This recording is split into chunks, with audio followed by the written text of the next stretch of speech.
मोदी जी कैसे हाथ पे हाथ धरे बैठी हो? खाओ खाओ जल्दी खाओ। अरे मैंने तुम्हारे लिए दम आलू पकाए हैं, जल्दी खाओ। अरे अखिलेश तुम भी नहीं खा रहे हो, सिर्फ मेरा बेटा राहुल ही खा रहा है, बस कोई खा ही नहीं रहा है। अरे खाओ ना, ये देखो मैं ताजे ताजे दम आलू बना के लाई हूँ, खाओ जल्दी जल्दी। और लौकी की सब्जी मैंने तुम्हारे पत्तल में परोस दी थी पहले ही। अरे लौकी की सब्जी खाओ, फिर मैं ये दम आलू निकाल के दूं, निकालूं दम आलू तुम्हारे पत्तल में। अरे सोनिया जी कैसी बात करती हो, ये बताओ ना तुम्हारी पूड़ी है ना चावल है, किस चीज से खाएं हम ये तुम्हारी सब्जी? अब लौकी की सब्जी खाली परोस के तुम पहले चली गई थी, अब दम आलू भी पका के ले आई। अब ये बताओ जब तक कोई रोटी या चावल नहीं होगा साथ में तब तक हम कैसे खाएंगे? भाई तुम्हारा बेटा राहुल तो खा रहा है क्योंकि वो तुम्हारा बेटा है, तुम्हारी आज्ञा का पालन कर रहा है, लेकिन हम कैसे खाएं बिना रोटी या चावल के? अरे राहुल अपनी मम्मी से कहूँ ना कि कोई रोटी या चावल बना के लाएं, या तुम ही बना के लाओ। तुम यहाँ खाने के लिए बैठ गए साथ में, जब दावत के लिए बुलाया है कम से कम इंतजाम तो पूरा किया करो। अरे मम्मी जी कैसी बेइज्जती करवाती हो सबके सामने, जब अपनों ने सब लोगों की दावत की है तो कम से कम पूड़ी और चावल तो बना के दो, खाली सब्जी खिला रही हो तुम मुझे भी। मैं तुम्हारी बात को टाल नहीं सकता, इसीलिए मैं अकेले खा रहा हूँ और ये सब लोग खा ही नहीं रहे बिना चावल या पूड़ी के। अरे मेरे बेटे राहुल ये बता घर में कोई चावल है ना आटा है, कहाँ से पूड़ी चावल बनाऊं? मोदी जी यही खाली सब्जी सब्जी खा लो, समझे? दम आलू बहुत बढ़िया बनाए, इसी को खा लो। अरे सोनिया जी सोनिया जी सोनिया जी। हाँ बोलो अखिलेश, क्या बात है, क्यों चुप के बोल रहे हो? अरे सोनिया जी हल्के हल्के इसलिए बोल रहा हूँ क्योंकि बिना चावल या पूड़ी के मेरा पेट नहीं भरता। कल के बचे बचाए हो बोझ दे दो मुझे। माना कि आज तुमने पूड़ी और चावल नहीं बनाए, लेकिन कल के घर में बचे बचाए होंगे, बोझ दे दो मुझे, मैं बोझ खा लूंगा। अरे भाई अखिलेश घर में कोई आटा और चावल नहीं है, हमने खुद कल सब्जी खाई थी, समझे? कुछ बचा हुआ नहीं है, ये जो सब्जी है यही खाओ और आराम से घर जाओ। और मेरा वादा है तुमसे अगली बार दावत में पूड़ी चावल जरूर होंगे। यहीं पर रोक लो अपनी मोटरसाइकिल को, तुम मोटरसाइकिल को आगे नहीं बढ़ा सकते, यहीं पर रोक लो अपनी मोटरसाइकिल को। अरे मोदी इंस्पेक्टर जी बजाय तो बताओ क्यों रोकूं मोटरसाइकिल को? क्या बात है बताओ तो। मैं और मम्मी जी दोनों लोग केजरीवाल जी के यहाँ पर दावत खाने के लिए जा रहे हैं, उन्होंने दावत पर बुलाया है हम दोनों को। अरे राहुल मैं तुम्हें यहाँ पर रोक रहा हूँ तो कोई वजह ही तो है, तभी तो रोक रहा हूँ, रोक लो अपनी मोटरसाइकिल को यहीं पे। लेकिन मोदी सर जी एक बात बताओ, मेरे बेटे को तुम क्यों रोक रहे हो, वजह तो बताओ। हम दोनों लोग केजरीवाल जी के यहाँ पर दावत खाने के लिए जा रहे हैं, दावत का टाइम निकल जाएगा, जल्दी हमें बताओ क्या बात है, आप हमें क्यों जाने नहीं दे रहे हो आगे? सोनिया जी राहुल मैं तुम्हें बता रहा हूँ तुम आगे नहीं जा सकते, लेकिन तुम मेरी बात को मान नहीं रहे हो। अब अगर तुम जानना ही चाहते हो कि आगे रोड पर क्या हुआ है तो मैं बताता हूँ तुम्हें। आगे रोड पर अखिलेश नाम के ड्राइवर का एक ट्रक पलट गया है। वैसे तो किसी की जान माल का कोई नुकसान नहीं हुआ है, लेकिन उस ट्रक से पूरा का पूरा रोड बंद हो गया है, इसीलिए तुम आगे नहीं जा सकते। और बहुत तगड़ी जाम लग गई है, दोनों तरफ काफी ट्रैफिक इकट्ठा हो गया है, इसीलिए आप आगे मत जाओ। अब मम्मी जी आप ही बताओ क्या करा जाए? केजरीवाल जी ने कहा था पूरा 12 बजे खाना खाने के लिए आ जाना, लेकिन 12 तो यहीं पे बच गए और ये मोदी जी आगे नहीं बढ़ने दे रहे हैं। अब कैसे करके दावत खाने को मिलेगी? मम्मी जी आप ही बताओ। मेरे बेटे ये मोदी सर जी बता तो रहे कि एक आगे ट्रक पलट गया है जिसकी वजह से पूरा का पूरा रोड बंद हो गया है। अगर अपने लोग आगे मोटरसाइकिल ले जाएंगे फिर भी तो अपने लोगों को वापस आना पड़ेगा, क्योंकि ये बता रहे आगे बहुत तगड़ी जाम लगी हुई है। ऐसा कर मोटरसाइकिल को वापस मोड़ ले और कोई शॉर्टकट देखते हैं केजरीवाल जी के घर पर पहुंचने के लिए। सोनिया जी एक शॉर्टकट जानता हूँ केजरीवाल जी के घर पे पहुंचने के लिए। आपकी मोटरसाइकिल आराम से वहां से निकल जाएगी। ये बराबर में अमित शाह जी का खेत है, इस खेत के बराबर में एक पतला सा पगडंडी रोड गया है, उस रोड जाना फिर पक्का रोड आ जाएगा, फिर उसी पक्के रोड से केजरीवाल जी के घर के तरफ निकल जाना। तुम्हारी दावत भी नहीं छूटेगी, जल्दी जाकर केजरीवाल जी के यहाँ पर अच्छे अच्छे पकवान खा लो। हाँ लालू जी ये आपने रास्ता बहुत अच्छा बताया, इसी शॉर्टकट रास्ते से केजरीवाल जी के यहाँ पर दावत खाने के लिए मैं और मम्मी जी चले जाते। पापड़ ले लो, पापड़ कुरकुरे बढ़िया बेहतरीन घर के बने हुए पापड़ ले लो भाई, ले लो, जल्दी जल्दी चले आओ लेने के लिए। लुट गए पापड़। अरे योगी जी राहुल अखिलेश सुबह से पता नहीं किसका मुंह देखा है, एक पापड़ नहीं बिका है। अब आवाज तो लगाना ही पड़ती है कि लुट गए। अब लुटे क्या, वहीं के वहीं पे रखे पड़े सारे के सारे पापड़। अब तुम तीनों में से भी कोई भी एक पापड़ नहीं खाना चाहता है, यहाँ बैठे बैठे तुम तीनों वक्त काट रहे हो। अखिलेश तुम ही ले लो एक आध पापड़। अरे मोदी जी गैस बन जाती है, पापड़ खाते ही गैस बनने लगती है, क्योंकि ये तला हुआ पापड़ है तुम्हारा। तली भुनी चीजों से परहेज कर रहा हूँ मैं आजकल। अरे नहीं, अब तक मैं तुम्हारी पूरी की पूरी पापड़ की टोकरी खत्म कर गया होता। भाई से मोदी जी कितने का एक पापड़ दे रहे हो? अरे राहुल तुम्हारे लिए सस्ता ही है, वैसे 7 रुपए का एक पापड़ बेच रहा हूँ, तुम्हें 5 रुपए का लगा दूंगा। अरे मोदी जी जेब में तो 2.5 रुपए पड़े हैं, अगर 2.5 रुपए का दो तो बताओ। अरे राहुल 2.5 रुपए भी क्यों खर्च करती हो, 2.5 रुपए अपनी ऐसी जेब में रखे रहो। अरे राहुल तुम भी अजीब बात करती हो, 7 रुपए का पापड़ मोदी जी ने तुम्हें 5 रुपए में बता दिया और ऊपर से तुम 2.5 रुपए दिखा रहे हो, ये कोई बात हुई? वैसे मोदी जी 3 रुपए तो मेरे भी पास पड़े, 3 रुपए का एक पापड़ दे दो। अरे योगी जी तुम भी राहुल की तरह सौदाबाजी करने लगे, 5 रुपए का पापड़ लगेगा, एक रेट का ही देता हूँ मैं। अरे योगी जी राहुल अखिलेश ये कुरकुर की आवाज कहाँ से आ रही है, ये कुरकुर क्या बोल रहा है, समझ में नहीं आता। अरे मोदी जी कुरकुर की आवाज आएगी नहीं, तुम अपनी टोकरी की तरफ देखो, टोकरी में से एक पापड़ का एक टुकड़ा टूटा हुआ है। मुझे लगता है अखिलेश और राहुल ये तोड़ के खा गए चुपके से, अब इन दोनों में से किसी ने खाया है तुम्हारे पापड़ का टुकड़ा। पहली बात तुम टोकरी इनके पास में रखते क्यों हो, पापड़ की टोकरी को दूसरी तरफ रखो। राहुल अखिलेश मुझे ये बातें बिल्कुल पसंद नहीं आ रही हैं, तुम दोनों में से किसी ने एक टुकड़ा तोड़ के खा लिया मेरे पापड़ का, अब ये पापड़ कौन ले लेगा? अगर तुम्हारे पास पापड़ लेने के पैसे नहीं है तो मुझसे उधार ले लेते, एक तो सुबह से पैसी पौनी नहीं हुई है, ऊपर से तुम चुपके से तोड़ के खा रहे हो पापड़, ये कोई बात हुई? ये बात बिल्कुल पसंद नहीं आई मुझे। क्या करें मोदी जी, शहर की तरफ चले, यहाँ गाँव में तो कोई काम बचा नहीं, मुझे लगता है शहर में जाना ही पड़ेगा। अब चलने को केजरीवाल चलते हैं, लेकिन पिछले हफ्ते मैं एक शहर में भी गया था, शहर में भी कोई काम नहीं है, वहाँ पर भी बेरोजगारी है। असल में ये सर्दी के मौसम में बेरोजगारी हो ही जाती है, थोड़े दिन की बात और है, सर्दी का मौसम निकलने दो फिर रोजगारी रोजगार होगा। अरे मोदी जी कब सर्दी निकलेगी, बार बार वापस आ जा रही है। पहले बहुत सर्दी थी, उसके बाद बीच में धूप निकलने लगी, अब फिर से भयंकर ठंड पड़ने लगी, पता नहीं सर्दी जाने के बाद बार बार लौट के आ रही है। अरे लालू जी मैं तो रोज मजदूरी वाले कपड़े पहनकर आता हूँ, हल्के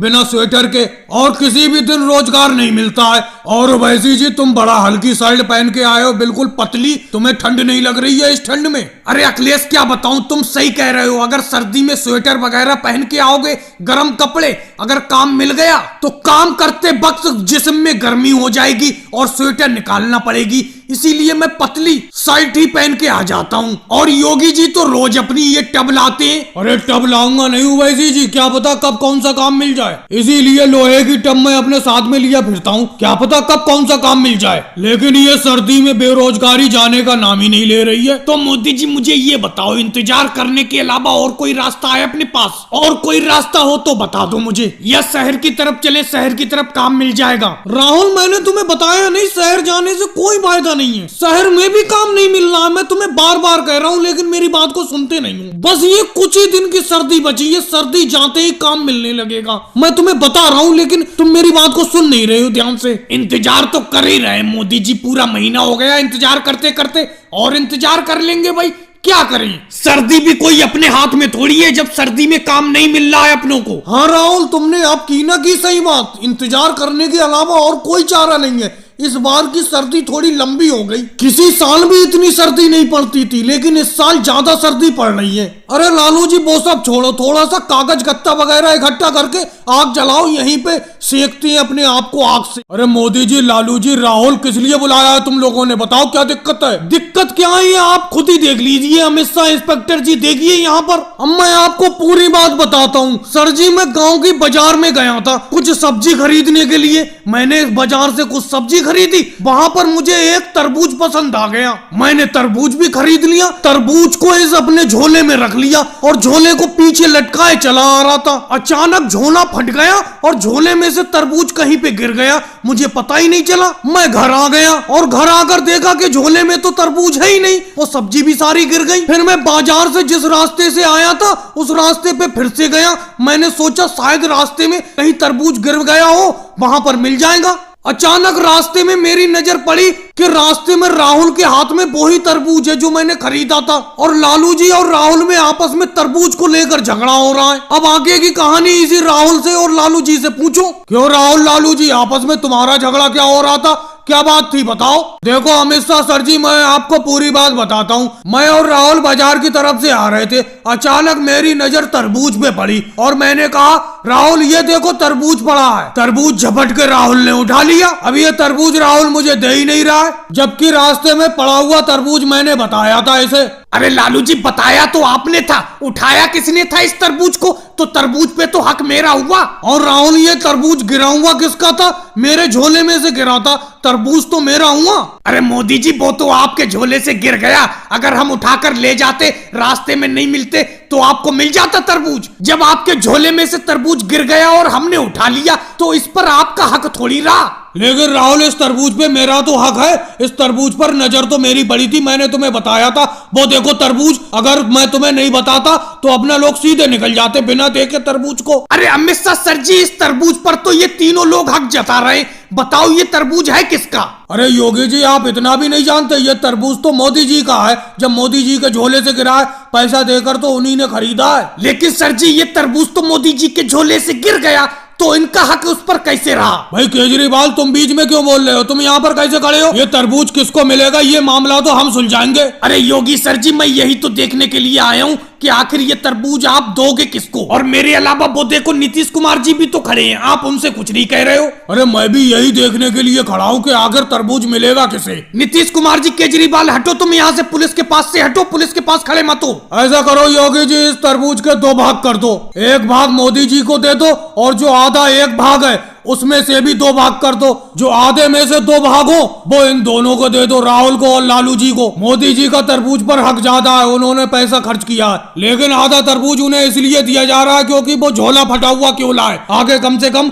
सही झोला तो लेकर बाजार जाएंगे। चलो अमित शाह सर जी कम से कम आधा तरबूज तो मिला। मैं तो ये समझ रहा था कि सारा का सारा तरबूज कहीं गिर गया, मिलेगा ही नहीं। योगी जी इस बार बहुत बुरा हिसाब है, एक तो करेला बहुत पैदा हुआ है मेरे खेत में, ऊपर से कोई लेने वाला नहीं है करेला। तो मैंने सोचा क्यों ना टोकरी में रख के जगह जगह जाकर करेले को बेचा जाए। और योगी जी तुम्हारे गुलाब के फूल की भी अच्छी पैदावार हुई है, शादी पार्टी चल रही है, इस टाइम गुलाब का फूल काफी बिकता होगा तुम्हारा। अरे मोदी जी कैसी बात करती हो, अगर गुलाब का फूल ज्यादा बिकता होता तो मैं क्या टोकरी में लेके तुम्हारे तरह करेलों की तरह बेचता फिरता? कोई गुलाब का फूल भी इस टाइम नहीं खरीद रहा है, इसीलिए मुझे भी इधर उधर जाकर बेचना पड़ रहा है। अरे राहुल ये क्या, तुम तो एक तरबूज लेकर ही चलती है टोकरी में, क्या तरबूज एक भी नहीं बिका तुम्हारा गांव में? अरे मोदी जी बहुत बुरा मद्दा चल रहा है, इतना बुरा मद्दा मैंने आज तक नहीं देखा। एक तरबूज पैदा हुआ है पूरे खेत में और इस तरबूज को लेने वाला कोई नहीं है, तो मैंने सोचा क्यों ना तरबूज को टोकरी में रख के दूसरे गांव में बेच के आया जाए।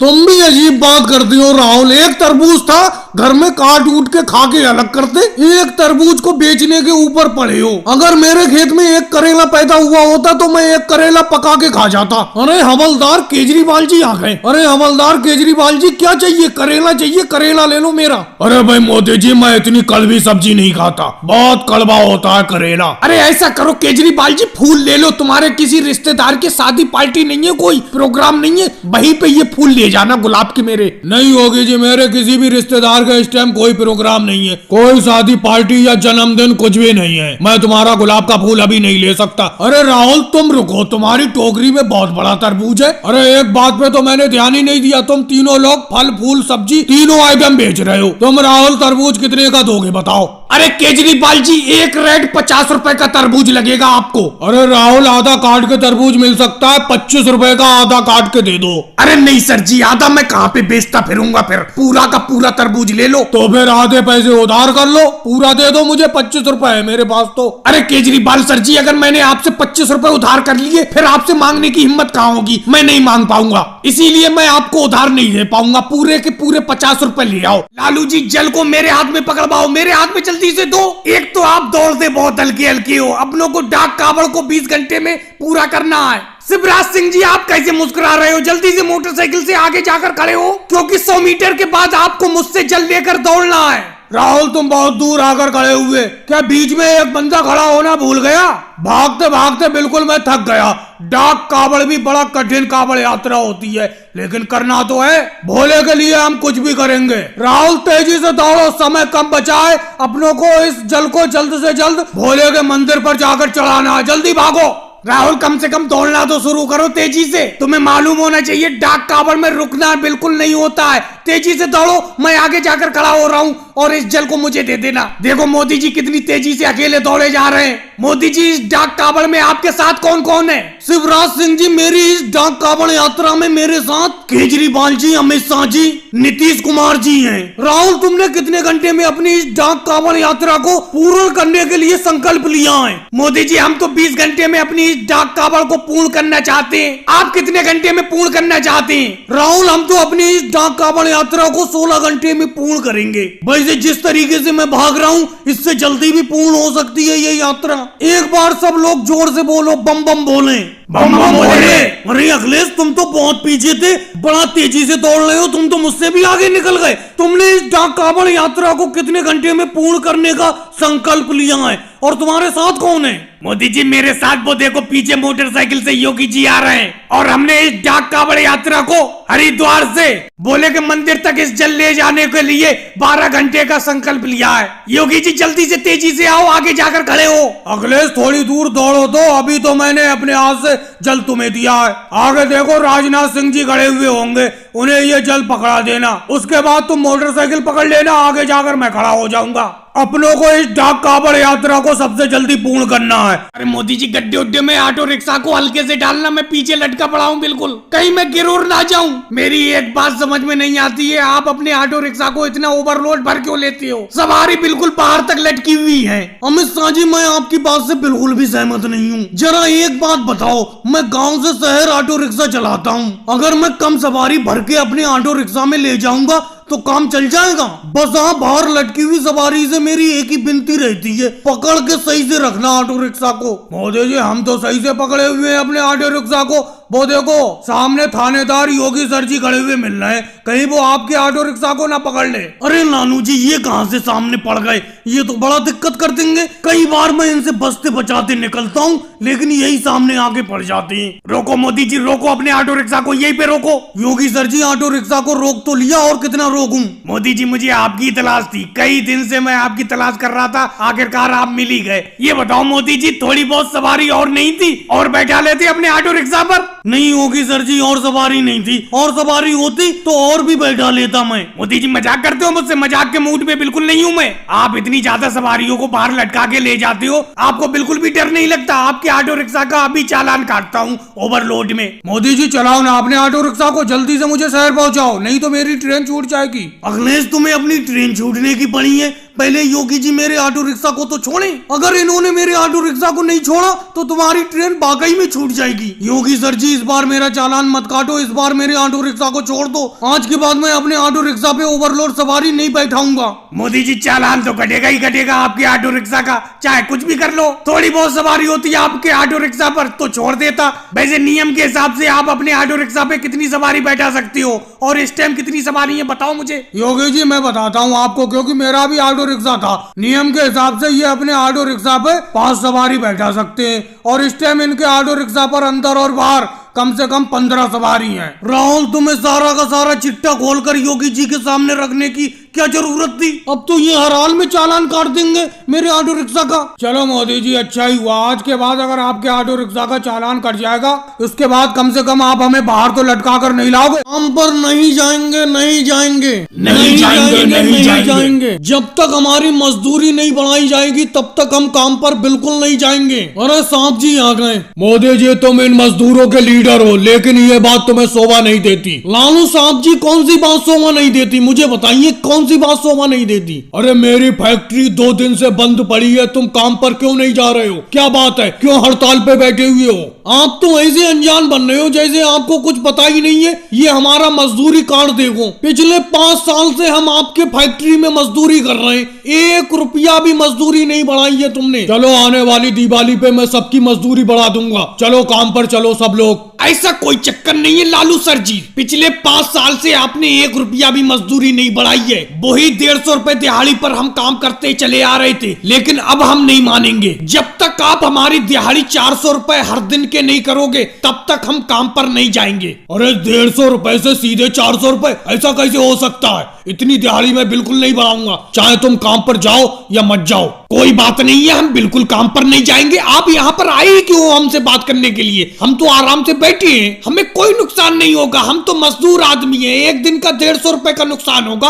आप अपनी फैक्ट्री को देखो, एक दिन का आपको लाखों रुपए का घाटा हो रहा है। देखो मोदी जी, तुम सब लोगों से आपस में बातचीत कर लो और दिन भर की एक ऐसी मजदूरी का रेट बता दो जिससे मैं भी संतुष्ट हो जाऊं, आप भी संतुष्ट हो जाओ। चलो ठीक है लालू जी, हम आपस में सलाह कर लेते हैं कि कितनी दिहाड़ी हमें चाहिए। राहुल, तुम्हें क्या लगता है कितने रुपए की दिहाड़ी अपना ले लें? अभी तो फिलहाल 150 रुपए मिल रही थी, 300 रुपए सही रहेंगे? बोलो। मेरे हिसाब से मोदी जी 350 रुपए बोलो लालू जी से, तभी ये अपनों को 300 रुपए देंगे। और अगर अपना 300 बोलोगे तो ये 250 रुपए देंगे ये अपनों को मुश्किल से। हाँ मोदी जी, राहुल की बात बिल्कुल सही है, 350 रुपए कह दो। मेरी भी राय 350 रुपए की है, 350 रुपए कह दो। और एक बात मोदी जी पहले कह देता हूँ, इस बार कागज पे लिखवा लेना बढ़िया तरीके से इन लालू जी से, जिस भी मजदूरी का समझौता हो अपना। चलो ठीक है, मैं 350 रुपए बोलता हूँ। लालू जी, 350 रुपए में हम काम करेंगे। अब आप हमें हाँ ना में जवाब दो, ज्यादा बात नहीं करेंगे हम। चलो ठीक है, काम पे लग जाओ। 350 रुपए हर दिन के मैं दूंगा तुम्हें मजदूरी। रोको रोको मोदी जी, साइकिल रोको, अपनी साइकिल रोको रोको। अरे रोक तो ली योगी जी, रोक तो ली। बोलो क्या बात है, क्या बात है? मैं समझ रहा हूँ जो बात तुम कहना चाह रहे हो, समझ तो रहा हूँ मैं। अरे मोदी जी, समझ सब रहे हो, लेकिन मेरे पैसे देने का नाम नहीं है। मेरे पैसे कब लौटाओगे तुम? अरे पूरे 6 महीने हो गए तुम्हें पैसे लिए हुए, बताओ कब लौटाओगे? कब तक इंतजार करूं मैं अपने पैसों का? अरे योगी जी, मोदी जी, क्या बात है, क्या बात है? क्यों बहस कर रहे हो? क्या माजरा है? हमें भी तो बताओ कुछ। और मोदी जी, एक मलाई वाली जरा आइसक्रीम दे देना। अरे अखिलेश, क्या बताऊं, 6 महीने पहले इन मोदी जी ने मुझसे 250 रुपए उधार लिए थे अपनी आइसक्रीम का धंधा चालू करने के लिए। अब 6 महीने हो गए, ये पैसे देने का नाम ही नहीं ले रहे हैं। इन्होंने कहा था 1 महीने में मैं पैसे दे दूंगा जब आइसक्रीम का धंधा मेरा सही चलने लगेगा। इन्होंने आइसक्रीम से कम 1000 रुपए कमा लिए, लेकिन मेरे पैसे देने का नाम ही नहीं ले रहे। अब योगी जी, तुमने कह ली अपनी बात, कह ली। अब मैं बताता हूँ अखिलेश, सुनो। अरे मैंने आइसक्रीम का धंधा चालू करने के लिए इनसे 250 रुपए उधार तो लिए थे, लेकिन मेरी आइसक्रीम भी सारी की सारी उधार बैठी हुई है। सब लोगों ने उधार लिए, अब मुझे हल्के हल्के पैसे मिलते रहेंगे, इनके चुका दूंगा। इन्हें लग रहा है मैं 1000 रुपए कमा के बैठ गया। 1000 रुपए मेरे बिके जरूर हैं, लेकिन वो सब उधार फैला हुआ है। वो देखो सोनिया गांधी जी बैठी हुई है, उन पे भी मेरे 50 रुपए उधार हैं, वो भी देने का नाम नहीं ले रही हैं। और अगले मलाई वाली आइसक्रीम तो है नहीं, ऑरेंज वाली है, ऑरेंज वाली लोगे। और राहुल, तुम मेरी आइसक्रीम की पेटी के पीछे क्या झांक रहे हो? क्या खोलना चाह रहे हो उसे? हटो हटो पीछे मेरी आइसक्रीम की पेटी के पास से। अरे मोदी जी, कच्चे आम वाली एक आइसक्रीम है जो परसों लाए थे तुम, बहुत खट्टी थी, बहुत ही मजेदार, वो ही दे दो अगर है तो कच्चे आम वाली आइसक्रीम, लेकिन परसों ही के पैसे नहीं मिले, तुम्हारी मम्मी ने पैसे नहीं दिए। अब मैं तुम्हें और दे के फंस जाऊं उधार, समझे? मैं उधार नहीं दूंगा। सामने देख नहीं रहे हो, योगी जी मुझसे उधार मांगने को खड़े हुए खोपड़े पे। अरे मोदी जी, कैसी बात करते हो? तुम्हारे 50 रुपए उधार हैं, तुम्हारे 50 रुपए सोने के हैं। ये 5 रुपए की और दे दो इसे राहुल को, तुम्हारे 55 रुपए हो जाएंगे, दे दूंगी मैं जल्दी। अरे मोदी जी, तुम यहाँ पर खड़े खड़े अपना धंधा कर रहे हो, आइसक्रीम बेच रहे हो, पैसे कमा रहे हो, मैं यहाँ बेफालतू में खड़ा हूँ। अरे मेरे पैसे को ना दो, आज मैं बिना पैसे लिए नहीं जाऊंगा। योगी जी, कैसी बेतुकी बातें करते हो? अभी तुमने देखा नहीं, सोनिया जी पे मेरा यहाँ पर तुम्हारे ही सामने 50 रुपए उधार हैं। ऐसे जाने कितने लोगों पे उधार हैं, इनसे मिलेंगे पैसे, मैं तुम्हारा निपटा दूंगा, दे दूंगा उधार। अरे योगी जी, इतने बेरहम भी मत बनो, इतनी सख्ती से पैसे मत मांगो। तुम्हें ध्यान है 2 साल पहले तुमने मुझसे पैसे उधार लिए थे, तुमने मुझे वो 1.5 साल में पैसे लौटाए थे। मैंने कोई सख्ती से मांगे थे तुमसे? अरे उनका पैसा फैला हुआ है सब में, मोदी जी का। तुमने अभी अपने सामने ही देखा, सोनिया गांधी पे 50 रुपए उधार है उनके, और आज राहुल गांधी ने जो अभी 5 रुपए की आइसक्रीम ली है तो 55 रुपए हो गए। ऐसे जाने कितने उधार है उनके, मिलेंगे वो तुम्हारे, चुका देंगे। अखिलेश, कैसे हाथ में एक एक ईंट ला रहे हो? कम से कम 10-10 ईंटें हाथ में लाओ। तुम तो सही तरीके से काम ही नहीं करना चाहती हो। अरे मैंने इस गांव के नाले को 15 दिन में बनाने का ठेका लिया है, लेकिन 10 दिन हो गए, अभी ये आधा नाला भी बन के तैयार नहीं हो पाया है। मुझे लगता है सही टाइम पे ये नाला बन के तैयार हो ही नहीं पाएगा। मोदी जी, बेफालतू की बात तो करते नहीं है। कितनी ईंटें लाऊं? मैं तो काम कर भी रहा हूँ। अरे आपके साथ तो मजदूरी पे राहुल भैया भी लगे हुए हैं, वो तो देखो हाथ में हाथ बांधे हुए खड़े हुए हैं, कोई काम कर ही नहीं रहे। वो आप मुझे से कहते रहते हो। हाँ अखिलेश, कह तो तुम ठीक रहे हो। राहुल, एक बात बताओ, जिस नाले को मैं बना रहा हूँ उस नाले पर तुम अभी से खड़े हो गए। अरे इस नाले का सीमेंट अभी सही तरीके से सेट नहीं हुआ होगा, पक्का नहीं हुआ होगा। अभी हटो उसको ऊपर से, जाओ ईंटा लेके आओ 2-4। नाले को 15 दिन में पूरा करके देना है। 10 दिन हो गए,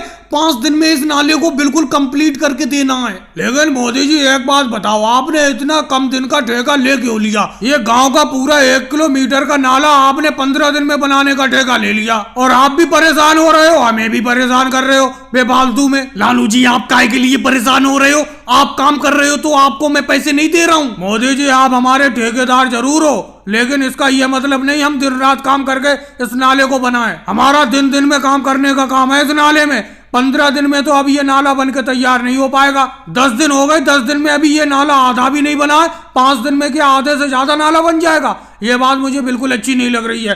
तुमने ठेका कम दिन का ले लिया। अरे योगी जी आ गए, और मोदी जी 5 दिन बचे हुए हैं इस नाले को बनाने के लिए। 5 दिन में तो ये नाला बन के तैयार हो जाएगा। योगी जी कोशिश में तो लगे हुए हैं। देखो अब 5 दिन बचे हुए हैं। 15 दिन का ठेका लिया था मैंने इस नाले को बनाने का। इस नाले को बनाते हुए 10 दिन तो हो गए, 5 दिन बचे हैं बस। अगर ये 15 दिन में नाला बन के तैयार नहीं होगा तो कोई आफत तो आ नहीं जाएगी। मोदी जी आफत नहीं आ जाएगी, लेकिन 15 तारीख के बाद बहुत भारी बारिश दे रहे हैं। अगर ये नाला बन के तैयार नहीं हो पाएगा तो बारिश का पानी इस नाले में से कैसे निकलेगा? सारा का सारा पानी गांव में ही भर जाएगा फिर तो। इसीलिए तो आपसे कहा था कि 15 तारीख तक इस नाले को 15 दिन में कंप्लीट करके देना है। 15 दिन का ठेका लिया था आपने। लेकिन योगी जी एक बात बताओ, 15 दिन में ये नाला बनकर तैयार नहीं हो पा रहा है तो हम क्या करें? हम तो भरपूर मेहनत कर रहे हैं। तुम राहुल कहाँ मेहनत कर रहे हो? तुम तो आराम से नाले के ऊपर खड़े हुए हो। राहुल तुम थाली लेके क्यों नहीं आते हो? तुम्हारा रोज का ये नाटक है। आज तो मैं तुम्हें थाली में खिला देता हूँ, लेकिन कल से अपनी थाली लेके आना कह देता हूँ मैं तुमसे। अरे क्या बताऊँ मोदी जी, मैं थाली घर से लाना भूल जाता हूँ। आज घर जाके मैं अपने स्कूल बैग में सबसे पहले थाली ही रखूंगा। वैसे राहुल स्कूल में दाल चावल आज के बहुत अच्छे बने, लेकिन ये क्या अपना दोनों को एक बराबर दाल चावल मिले हैं अपनी थाली में, लेकिन तुम ज्यादा खा रहे हो, मैं कम खा रहा हूँ। अरे मोदी जी मैं कहाँ ज्यादा खा रहा हूँ, आपके बराबर ही तो दाल चावल खा रहा हूँ। अरे मोदी जी एक बात सुनो, ये योगी जी और अखिलेश तो बराबर वाले स्कूल में पढ़ते हैं, ये अपने स्कूल में खाने के लिए कैसे आ गए? अरे राजनाथ सर जी आ गए। अरे योगी जी और अखिलेश तुम हमारे स्कूल में तो पढ़ते नहीं हो, तुम तो बराबर वाले स्कूल में पढ़ते हो। यहाँ पर खाना खाने कैसे आ गए? तुम्हारे स्कूल में खाना नहीं बना है? वो तो मैंने ड्रेस से पहचान लिया कि तुम्हारी ड्रेस अलग है, तभी मैं भागा भागा चला आया तुम्हारे पास। अरे राजनाथ सर जी हमारे स्कूल में खाना तो बना था, हम अंदर क्लास में ही बैठे रह गए, मैं और अखिलेश। जब हम बाहर आए तब तक स्टूडेंट सारा खाना खा चुके थे, तो हमने सोचा कि आपके स्कूल में खाना इस टाइम खिलाया जाता होगा, वहीं पर खाना खाती। लेकिन योगी जी हमारे स्कूल में खाना नाप तोल कर बनता है, जितने स्टूडेंट आते उतना ही हम खाना बनाते। अब तुम 2 लोग बाहर से बढ़ गए हमारे स्कूल में, तो हमारे स्कूल में खाना कम नहीं पड़ जाएगा। अरे ये बात तो आप बिल्कुल सही कह रहे हो राजनाथ सर जी, हम आज आपके स्कूल में खाना खा लेते हैं, आज के बाद फिर नहीं खाएंगे। चलो कोई बात नहीं है, आज खाना खा लो, लेकिन कल से ध्यान रखना। और वैसे हमारे स्कूल के खाने में कोई दिक्कत तो नहीं है किसी को? मुझे दिक्कत है राजनाथ सर जी। क्या दिक्कत है लालू जी, तुम्हें बोलो। अरे आप स्कूल में इतना कम खाना बनवाते हैं कि हम आधे भूखे रह जाते हैं, आधा ही पेट भर पाता है हमारा। खाना थोड़ा ज्यादा बनवाओ। अरे लालू जी अगर खाना थोड़ा ज्यादा बनवा लेते हैं हम तो बच जाता है, खराब होता है, तो इसीलिए हम खाना थोड़ा कम बनवाते हैं जिससे कि बचे नहीं। अरे राजनाथ सर जी लालू जी बिल्कुल सही कह रहे हैं, तो इतना भी कम खाना मत बनवाओ जिससे कि हम भूखे रह जाएं। इसीलिए स्कूल का खाना थोड़ा ज्यादा बनवाओ। चलो कोई बात नहीं है, कल से स्कूल में तुम्हें ज्यादा खाना मिलेगा।